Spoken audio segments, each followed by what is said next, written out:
ముఖ్యంగా 7వ తేదీ 5వ నెల 2024వ సంవత్సరం DC versus Rajasthan Royals match జరగబోతుందండి. చాలా వరకు మాత్రం క్రికెట్ అభిమానులకు అలరించే అవకాశం ఉంది. ఇప్పుడు మనం Delhi versus Rajasthan Royals match విజయయోగం అపజయయోగం చూద్దామండి. ఢిల్లీ మ్యాచ్ తరపు నుంచి పంత సారథ్యంలో చాలా వరకు మాత్రం వారికి మిశ్రమ ఫలితాలు నడుస్తున్నాయి. కొన్ని విజయాలు నడుస్తున్నాయి, కొన్ని అపజయాలు నడుస్తున్నాయి.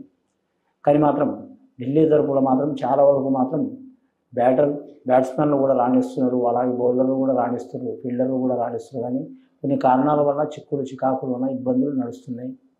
రెండవది రాజస్థాన్ రాయల్స్ అయితే చాలా వరకు మాత్రం విభేదమైన ఆట తీరుతో నడుస్తుంది. సంజు శాంసన్ ఆట తీరుతో, జైస్వాల్ ఆట తీరుతో మాత్రం చాలా వరకు మాత్రం విజయవంతమైన యోగం నడుస్తుంది. ఈ ఇద్దరు మ్యాచ్ల మీద Delhi versus Rajasthan Royals match మూలంగా ఎలా ఉందో చూద్దామండి. ఓవర్లేసి చూద్దాం. ఎవరు గెలుస్తారో ఎవరు ఓడతారో క్రికెట్ అభిమానుల కోరిక మూలంగా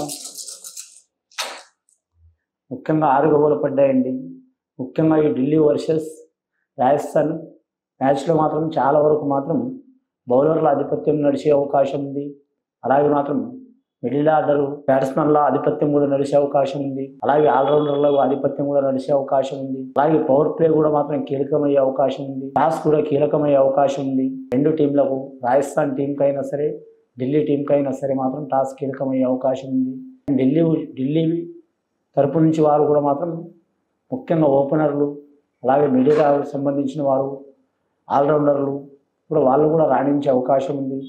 అలాగే రాజస్థాన్ రాయల్ నుంచి మాత్రం వికెట్ కీపర్, అలాగే మాత్రం కెప్టెన్ సంజు శాంసన్ సారథ్యంలో మాత్రం చాలా వరకు విజయవంతమైన యోగాలు నడిచే అవకాశాలు ఉన్నాయండి. ఈ మ్యాచ్ కూడా మాత్రం రాజస్థాన్ రాయల్స్ గెలిచే అవకాశం చాలా వరకు కనిపిస్తున్నాయండి. క్రీడా స్ఫూర్తిలో తీసుకోవాలి తప్ప మాత్రం వీటిని మాత్రం సీరియస్గా తీసుకోవద్దండి. సీరియస్గా తీసుకోకపోవడం చాలా వరకు శ్రేయస్కరం అండి.